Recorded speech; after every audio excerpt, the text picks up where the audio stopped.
So good morning, everybody. Very good to see you all. Slight change of tack now to voluntary carbon markets, but I think that what we'll now be talking about is one of the ways of finding the money to catch up and channel it into the solutions that we need. I'm Councillor McGuinness. I'm a member of the UK Voluntary Carbon Market Forum. That's a forum that was established in April 2021 under the chairmanship of Dame Clara Firth, with the aim of promoting a high-integrity voluntary carbon market in the UK. I'm joined by a fantastic panel, 4 members of the steering group for the forum, all with great expertise in these markets. I have Chris Leeds from Standard Chartered, I have Claire Dorrian from the London Stock Exchange, James Davis from Oliver Wyman, and Nigel Howorth from Clifford. We'll be sharing with you some of the forum's work. The urgency for action was set out really clearly by the previous panel and indeed by the Lord Mayor in his opening remarks. A high-integrity voluntary carbon market can be part of the solution alongside carbon emission reductions, helping to mobilise capital for climate and nature-positive investments and potentially challenge billions of dollars of investment to where it's needed, for example, to the Global South, to nature-based solutions, or to critical technology innovations. And indeed, several proposals came forward at COP, and we'll touch on those later on. The global financial markets operating from the UK and particularly London, with our strengths in financial services and sustainable finance, are a really natural base for growth in this market, and that is why we're seeking to scale them.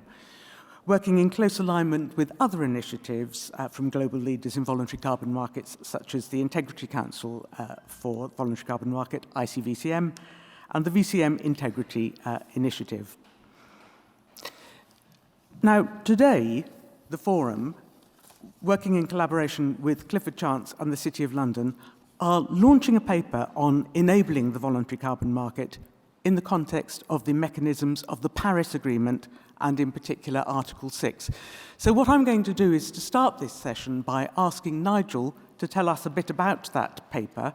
It's unashamedly a piece of thought leadership, and I know that the Lord Mayor told us that the time for thought leadership was past and action was now.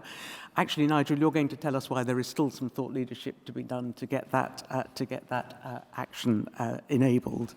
So I'm going to start by asking you about that paper, and then we'll move on to a wider discussion with the panel. So give us a quick overview. What motivated the paper? Okay, thank you, Catherine.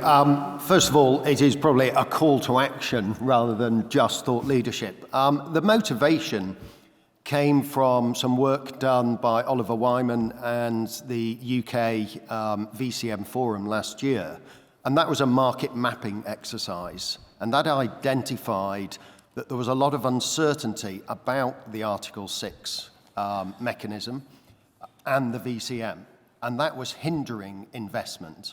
And that was exactly what we were seeing with numerous clients, whether they were governments, developers, buyers of credits, or investors into the market. They were all asking similar questions. What is Article 6? How will it work? And what is the impact on the VCM? And the reason why that was such an important issue and this uncertainty of such concern is that the Paris mechanism isn't yet fully operational. There is a lot of work still to be done to finalise all of the details, and then it needs to be implemented by each country. And then, as we've already heard, urgent climate action is needed now. The VCM is up, it's operational, it's been growing every year. A lot of the issues have already been resolved in the VCM, and therefore it's really important to keep the VCM operational whilst we're waiting for Paris to be fully sorted. And so that was the catalyst. And so we identified a number of the key issues, the key uncertainties, and then we worked to put in recommendations around those. Can you tell us some more about those key uncertainties? Well, we identified 11 key ones, which really come in 3 themes. The first one is uncertainties that are preventing engagement. And they are things like, how will Paris be implemented in domestic legislation? The rules are complex, they're not finalized, and so there's real uncertainty around that. There is also issues, things like in the NDCs, the nationally determined contributions. People have gone to those thinking, well, this will help me understand, the position on voluntary carbon markets and these projects, but they don't. They're very broad brush documents. And then we've got more recent issues like, what is the position around avoidance emissions and the RED Plus credits that have been talked about recently. The second issue is around integrity, and we've heard about integrity in the VCM a lot, and there's been some great work by the Integrity Council on the core carbon principles and the VCMI on their claims code of practice. But there are still some key issues. Perhaps the biggest one is double claiming. So you have a host country of a project says, yep, we're having that emissions reduction for our NDC. But at the same time, those credits are sold to a private company, and they then use that to offset their own emissions. Some say that is how it works. That is not double counting. They're different accounting systems. There is no issue. Many say, no, that's greenwashing. That is a really key issue that needs to be looked at. And finally was the third bucket is lack of government support. There are very few governments who have come out in support or really engaged with the voluntary carbon market. And so, some have even banned export of credits whilst they're trying to work out what to do. But the mechanisms are already there in Paris for them to enter into agreements with other governments or even with business to give certainty. But that very few countries have actually done that yet. And what progress have you seen on Article 6 at COP27 this year? Well, it wasn't the great step change that COP26 was. There has been some details around the mechanism, how it will work, the registries being set up, bringing in the clean development mechanism, which will be sort of ended and the projects brought across. The biggest change, or perhaps something that been most talked about, was a very last-minute amendment, and to introduce a concept of mitigation contribution credits. And so these are the ones not authorised for Paris uses, and everybody thought, well, that's fine, they can just go off into the voluntary carbon market. But the wording that was put into the decision suggests that, or they were sending a very strong signal that they should be used for domestic purposes to reduce emissions. And this was seen as the body, the supervisory body, saying, making a stance around double claiming. They didn't want to see these traded out to private companies. So that has caused quite a bit of confusion, and that is a big issue. The other one, which unfortunately they kicked down the road, was around avoidance emissions and to what extent they were going to be allowed into the trading mechanisms. And call to action, Nigel. What do you want to see happen with the paper next? Well, first of all, there's a series of recommendations, and they're split between short or medium or long-term actions, and we've identified ones that we think would be good for the governing bodies of the VCM. So, for example, definitely running better communications around the benefits of the VCM. There's a lot of negativity, and we really think the case for the VCM needs to be presented better. They also can help clear up, give some guidance on things like double claiming. We call for COP and the supervisory body to sort of finish off implementing 6.4 and not make it too bureaucratic. Lots of things for governments. They've probably got the largest number of recommendations, and that's really about supporting the mechanism, giving certainty by entering into government-to-government agreements, and in the long term, implementing 6.4 into their legislation and policy. And there's others for buyers and project developers, really around transparency and ensuring integrity. There is further work that we, think needs to be done, and so it's very much seen as a catalyst for discussion and really debate around the recommendations to ensure action is then taken to resolve these uncertainties. Great, thank you. And I want to turn to the rest of the panel for any quick reflections on the paper. I mean, one of the key takeaways from the paper is that the voluntary carbon market it should be operating alongside compliance markets and Paris mechanisms. Do you see that role changing in the future? And if so, how so? And why does the voluntary carbon market matter if we have these other types of carbon markets? Any quick reflections? James? I think the link into the emissions market and the cap and trade system is a key question, and something that many people raised when we were sort of doing the market mapping exercise. And I think that's something that has existed in the past and is one of the things that could potentially give more certainty around what types of credits can be considered the gold standard, and it's something that exists in some jurisdictions that doesn't currently happen here. I mean, obviously, in terms of why do we need voluntary carbon markets? When we have sort of compliance markets, the compliance markets only cover quite a small part of industry, and so there's many areas that aren't covered. So voluntary carbon markets offer a way for other companies to signal that they're serious and they want to sort of start putting a price on carbon, and they want to contribute to the funding of carbon reducing projects around the world. Claire? Yeah, look, I think, voluntary carbon markets matter really, a couple of core reasons. One, they are actually playing a really important, valid role in the fight against climate change, and it's really a way in which corporates can enter into this market. Science-based targets initiative is very clear around the value and the role that offsetting can play for corporates as they're looking at their own decarbonisation, and alongside that, how can they address the residual emissions part. So I think that is a way in which corporates can validly enter into this market, and a way in which we can see that channel of financing going from the global north to the global south. And Chris? Yeah, I think first thing to say is that the voluntary carbon markets have no right to exist, so to speak. There's no reason why they have to be there. In many ways, they represent a failure of policy. If global carbon markets worked effectively, if there was a top-down compliance market, if you like, that was applied globally, there would be very little space for voluntary markets.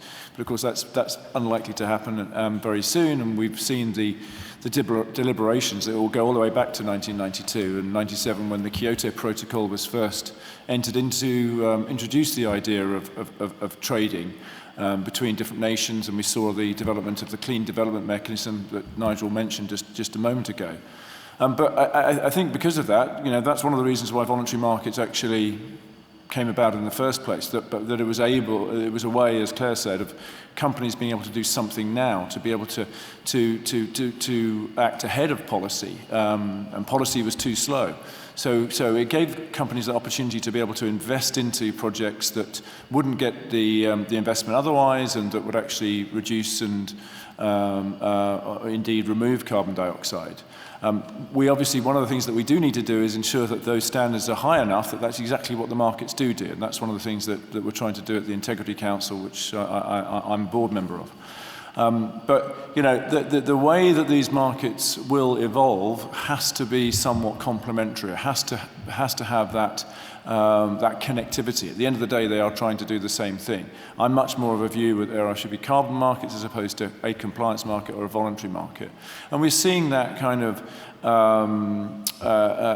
interaction through some of the ways that governments are looking at markets. The Singaporeans have introduced a tax. They are going to allow companies to use carbon credits in lieu of that tax up to a certain amount. International carbon credits, they've already started looking at it, which standards they would accept, but also this whole point of corresponding adjustments and how they would be introduced. Japan is looking at something similar. Even the Chinese are now talking about using Article 6 mechanisms. So you can't get away from this interaction between the different markets. And I think that's a good thing, because that does actually enable a global carbon market to be developed from the bottom up. where carbon credits through the voluntary carbon market developed under these standards are then recognised in different jurisdictions, and there you could get an arbitrage between them, and you could see actually a price develop in that way. And I think that should be encouraged very much so. Thanks very much. Now, you mentioned the work of the ICVCM, and its work on integrity is really important because although Johnny from the previous panel may be right and people may have great trust in sustainable finance generally, one area where there certainly is a lot of noise around is around the trustworthiness and the integrity of the carbon markets. Tell us about, give us an overview, please, of what the ICVCM's core carbon principles are trying to achieve. Yes, thanks, Catherine. The Integrity Council was established on the back of the recommendations of the Task Force for Scaling the Voluntary Carbon Markets. And the Integrity Council was set up as a body, essentially a global governing body, because this is a global market. The voluntary markets are by default a global market. And the first thing that we needed to work on and to establish were these core carbon principles. There are 10 principles. None of them are particularly controversial. Things like additionality. In other words, this project has to be additional to what would have happened in a business as usual situation. Every standard has that same measure. How you apply it is the issue. Permanence, no leakage, no double counting, all of these other issues. They're pretty standard. We went above that, though. We also have principles that talk about not just do no harm, but actually do something positive, and particularly around indigenous rights and rights owners. So the principles themselves, I think, are relatively uncontroversial. What is more difficult and what has been taking time is how do you apply them. So we issued a consultation in July of this year on the principles and how they would be assessed, our so-called assessment framework. That took place over July and September, and since then we've been deliberating on the over 5,000 or over 300 individual responses and 5,000 comments that we received on the consultation. So it does take time to get through that, and of course these responses have been incredibly broad as well. So we are, as the board is working hard to come up with its view and essentially a new assessment framework and how we will be taking these forward so that we can issue essentially labels for the different standards and the different projects that they result in, the core carbon principle label, so that buyers will know if they buy a credit that has got a core carbon principle label, then this meets a high threshold quality. And that's the whole point. It's a high threshold quality standard. It will enable buyers then to be able to compare the different standards, whether it's Vera, Gold Standard, ACR, or any of the other standards that are actually starting to emerge related to removal credits, for example, or around nature-based projects. So, you know, it's a really, really important process because people do need that certainty and that clarity about what makes a good quality credit. And as I said, the really important thing is that they're going to actually get finance into projects that wouldn't get that finance otherwise, and that will result in emissions reductions and removals. So that's really what we're trying to do. So we're hopeful we'll actually have something, early in 2023, but we should be making some announcements in the coming weeks. Thank you very much. And turning to COP27, it may not have been the step change on Article 6 that Nigel would have liked, but we did see quite a lot of announcements on new carbon market initiatives, such as the African Carbon Market Initiative, John Kerry's Energy Transition Accelerator, and bilateral agreements between countries. So there's a real sense, I think, of momentum in this space, positive momentum in this space. I want to turn to Claire and say that in the light of that, and also several other VCM announcements that are happening all over the world at the moment, there clearly is a lot happening. What do you think that London and the UK can offer in particular? Thanks, Catherine. You're right. There's a proliferation of announcements, around the carbon markets at the moment, and particularly, from other exchanges and other countries. A big focus on the trading and the trading platforms, and how the demand side, of carbon credits is being managed, which is good, but actually, you think about how long that is actually going to need to take time. The cycle of the creation of the credits and actually then getting to that demand side, will take many years. When you think about some of the projects and planting a tree in the ground and how long that takes to deliver the carbon credits. So I think,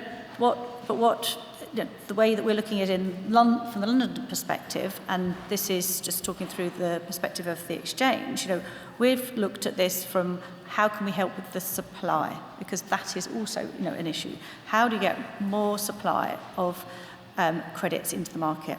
And that you need ultimately finance to go into those projects.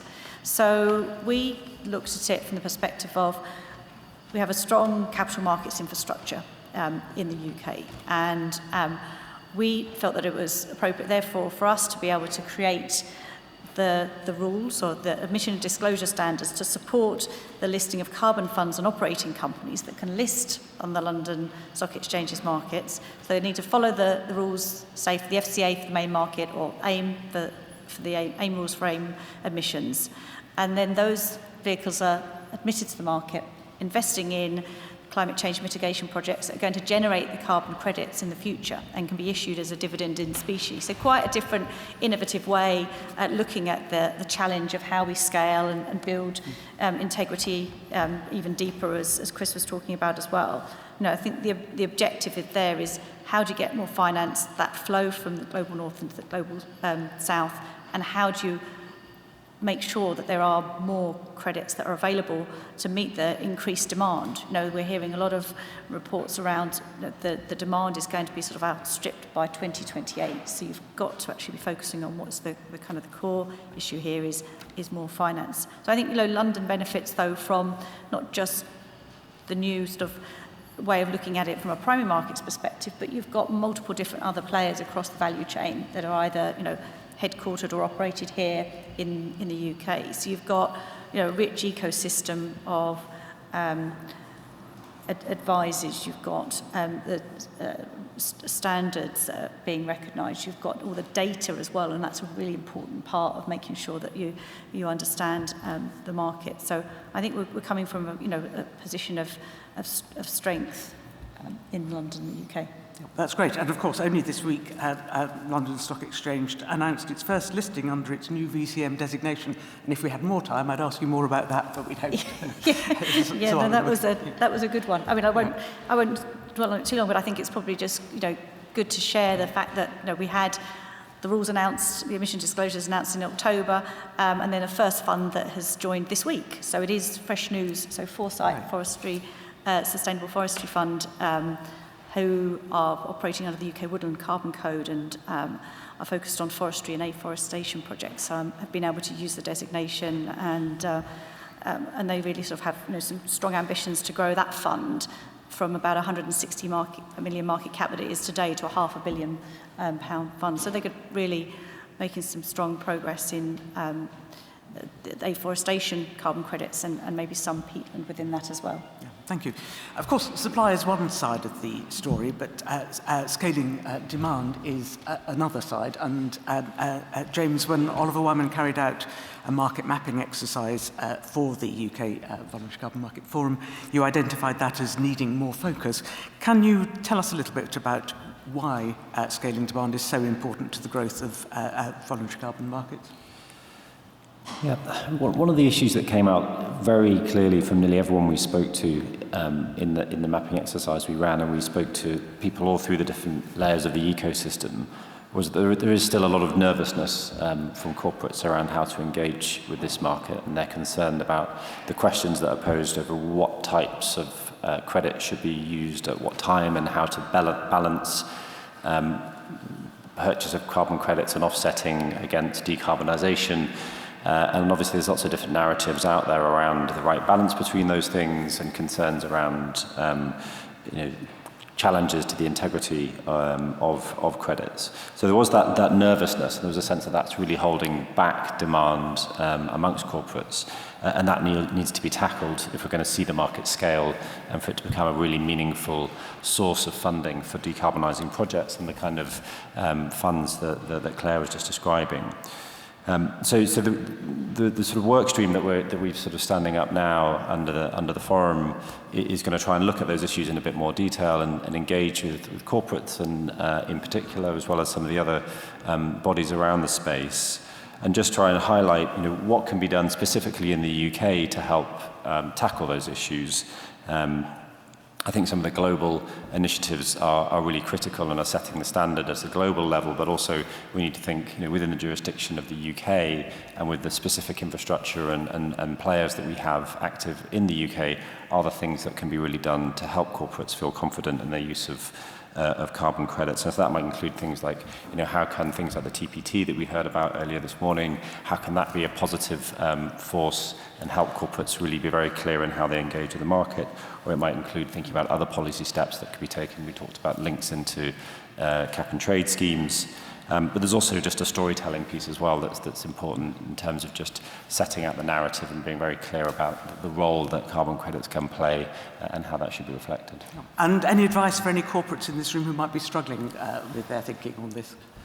So look, I mean, I think my suggestion to corporates would be maybe sort of 5 thoughts. One is it is important to start with decarbonisation. I think all the guidance is very clear that we need to crack on and reduce emissions. So first and foremost, let's make sure that everything is being done that is feasible to do that. But of course, in many industries, it takes time. And so the second point is then being very clear about the positive role that carbon credits play in taking action now. And contributing funds and creating incentives internally at this moment in time.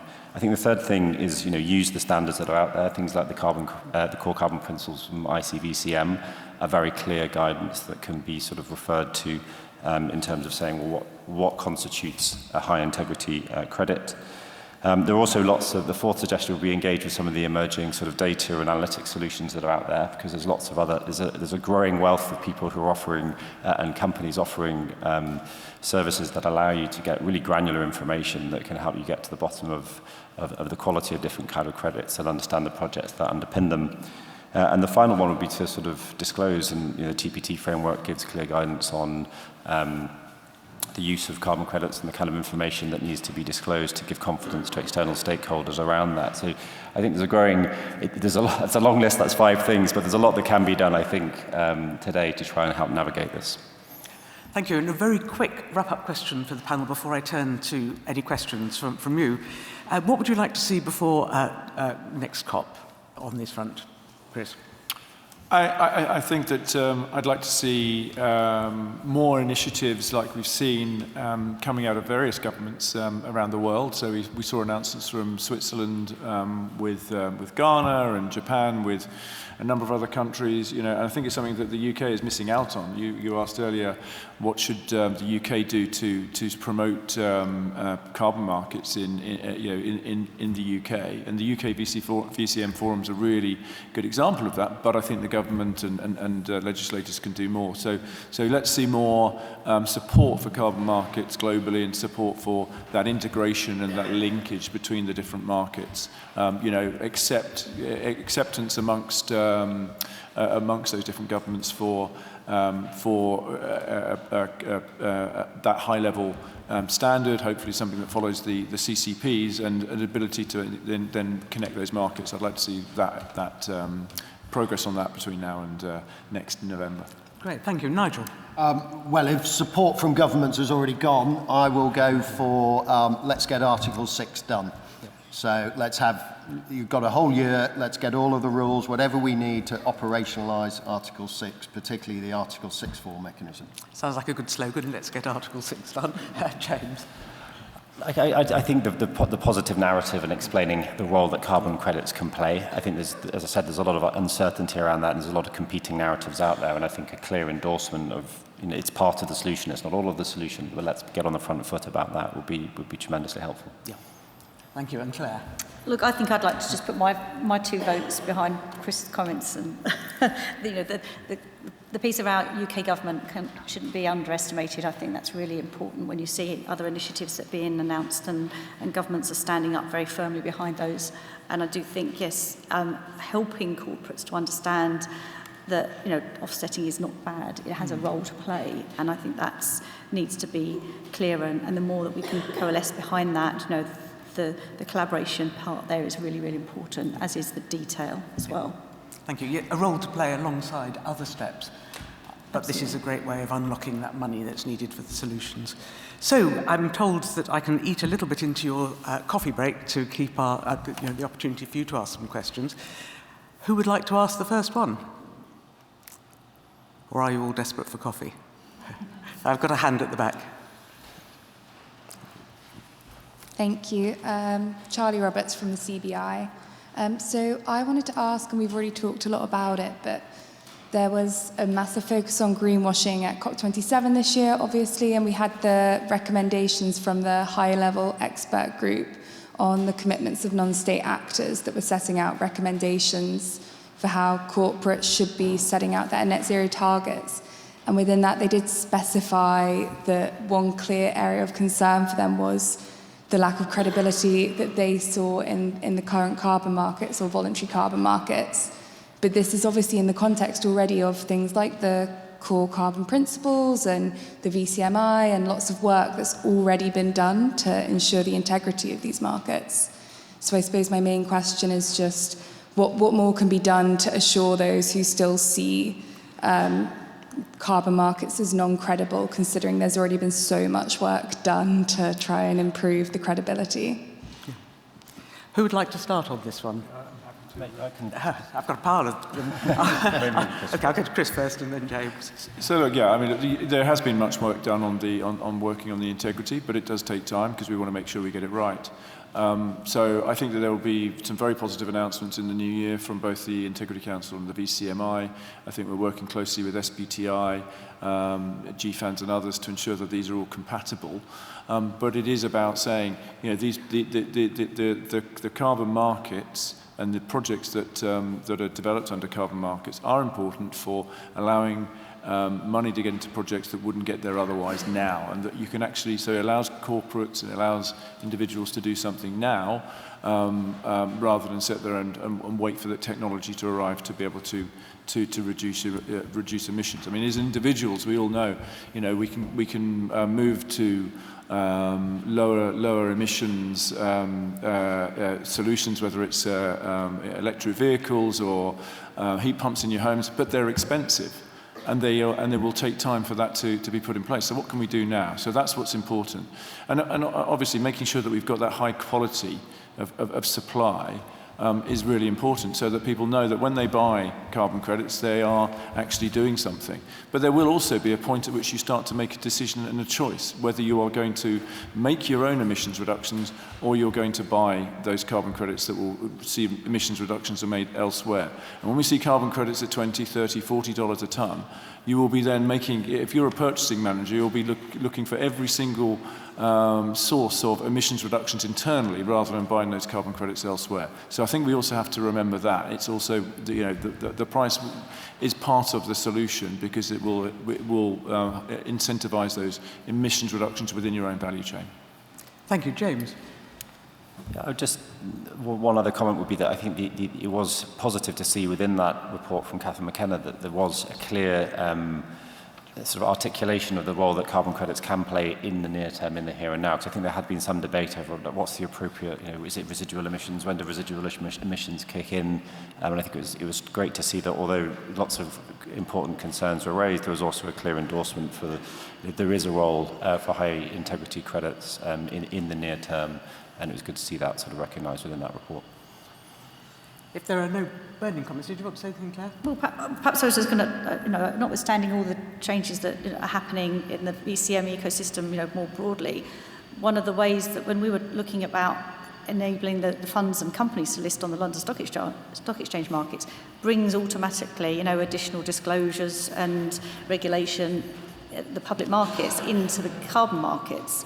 So any fund that lists, has to follow all of the listing rules or the emission disclosure rules, market abuse regimes, so all of these sort of, kick in. So you get more disclosure around the project types, the carbon yield, the extent in which they're meeting some of the UN Sustainable Development Goals. So that is all going to sort of help in terms of way that the market is moving, because it underpins disclosure and more awareness for the investors to be able to make the choice around how they procure carbon credits in the future. Thank you. Let's see if I can fit another question in. Anybody else want to ask a question? I've got a hand there.